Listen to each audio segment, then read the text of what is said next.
Au sommaire de ce Weekly Tech, d'anciens employés de Tinder ont lancé une IA qui drague et chope des numéros à votre place. De son côté, Amazon se prépare à licencier en masse et c'est Twitch qui vont payer les pots cassés. On ira ensuite prendre des nouvelles d'Apple qui va booster Siri avec un modèle de langage naturel. Puis, on restera chez Apple pour parler de leur investissement massif en direction du cinéma. Le Weekly, c'est parti.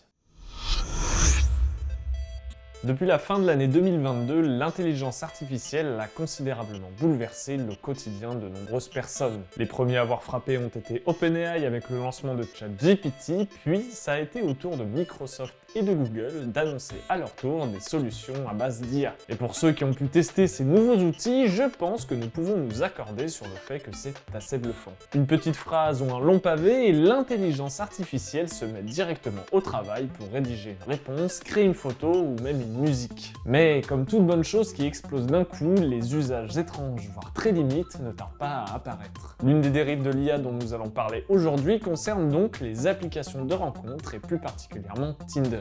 Et oui, aussi peu éthique que cela puisse paraître, les chatbots vont s'inviter sur les sites de rencontres pour draguer à la place de l'utilisateur. L'application Cupidbot est l'un de ces chatbots et il propose aux hommes hétérosexuels uniquement de sélectionner des profils et de parler aux femmes à leur place. Spoiler, c'est très malsain et pourtant bien réel. Derrière cette application se cache une équipe qui se présente comme étant composée d'anciens employés de Tinder. Sur le papier, l'objectif de Cupidbot est simple, lutter contre les désavantages auxquels l'homme moyen est confronté sur les sites de rencontres.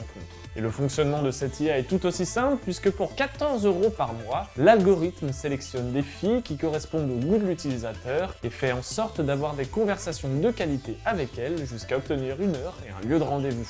Mais le gros problème dans tout ça, c'est la transparence. Et oui, puisque s'il y a match, les femmes peuvent être amenées à parler pendant un long moment avec un chatbot qui n'a ni âme ni sentiment. Pour autant, un des fondateurs explique aux médias Vice qu'il conseille vivement aux utilisateurs d'informer les femmes une fois qu'ils ont obtenu leurs coordonnées. Merci mec, je pense que les utilisateurs n'y auraient vraiment pas pensé sans ton aide. Plus sérieusement, par le passé, Tinder a déjà été confronté à des algorithmes permettant de swiper automatiquement. Mais ici, le vice semble aller encore plus loin, puisque les utilisateurs peuvent totalement se permettre de poser leur portable et d'attendre les bras croisés pendant que le chatbot swipe, match et drague en toute tranquillité. Je ne sais pas ce que vous en pensez, mais pour nous, l'arrivée de plusieurs chatbots comme Cupidbot sur les applications de rencontres est une très mauvaise nouvelle pour les utilisateurs et utilisatrices de Tinder, Fruits et compagnie. Depuis la fin de l'année 2021, les jours s'enchaînent et se ressemblent pour les géants de la tech. Si les années Covid ont été marquées par des chiffres formidables pour les grosses entreprises comme Amazon ou Meta, l'année 2022 a quant à elle rimé avec retour à la réalité et licenciement. Pour vous donner un ordre d'idée, depuis le début de l'année 2022, il y a déjà eu 280 000 licenciements chez les géants de la tech. Et si l'on vous parle de Meta et Amazon, ce n'est pas anodin puisque ce sont les deux entreprises qui ont licencié le plus d'employés sur cette même période. Et le pire dans tout ça, c'est que ce n'est pas prêt de s'arrêter. C'est dans un communiqué publié hier que le PDG d'Amazon, Andy Jassy, a annoncé un licenciement massif d'environ 9000 salariés. Il apprend dans celui-ci que AWS, Twitch et la division publicitaire de l'entreprise seront les plus touchés par ces ruptures de contrat. Le PDG de l'entreprise basée à Seattle indique aussi que ces réductions d'effectifs font partie de la deuxième phase de son plan de réduction des dépenses. De son côté, Dan Clancy, le PDG de Twitch, a indiqué en parallèle que les décisions prises par sa maison mère allaient forcer le site de streaming à se séparer de 400 employés.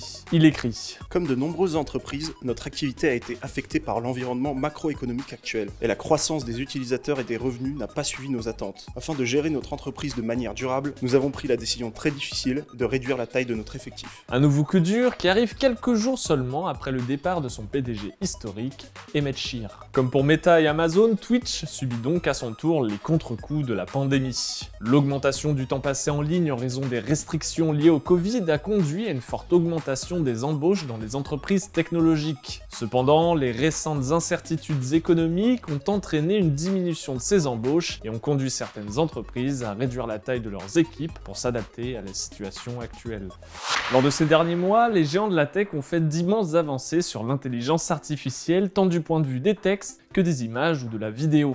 Et les grands acteurs de cet essor fulgurant de l'IA sont nombreux. On peut par exemple citer OpenAI avec ChatGPT, Microsoft avec Bing Chat, ou encore Google avec Bard. Néanmoins, quand on voit cette liste, il est légitime de se demander, mais où en est Apple sur le sujet de l'intelligence artificielle? Et oui, quand on parle de tech, il est extrêmement difficile d'ignorer l'entreprise avec la plus grosse capitalisation boursière du monde. Mais les fans de la pomme peuvent être rassurés puisque selon les informations du site 9to5Mac, la société de Tim Cook serait en train de tester de nouvelles fonctionnalités de génération de langage naturel pour Siri. Selon le site d'information spécialisé sur l'actu de la pomme, cette technologie porte le nom de Bobcat et est actuellement testée à partir de la dernière version bêta de tvOS. Pour rappel, tvOS est le système d'exploitation qui alimente l'Apple TV et le HomePod, même si ces nouvelles fonctionnalités ne sont pour le moment actives que sur la TV d'Apple. Mais ce qui est vraiment intéressant, c'est que le code de ces fonctionnalités est aussi inclus sur les iPhones, les iPads et les Mac. Dans les faits, ce nouveau cadre pour la génération de langage devrait permettre à Siri de comprendre et générer du langage plus naturel. Un changement notable puisque l'assistant d'Apple se basait jusqu'à présent sur des modèles préétablis paramétrés pour répondre à telle ou telle question. Pour autant, 9to5Mac indique que ce n'est pas parce qu'Apple teste des fonctionnalités de génération de langage naturel pour Siri qu'il développe un chatbot proche de ChatGPT.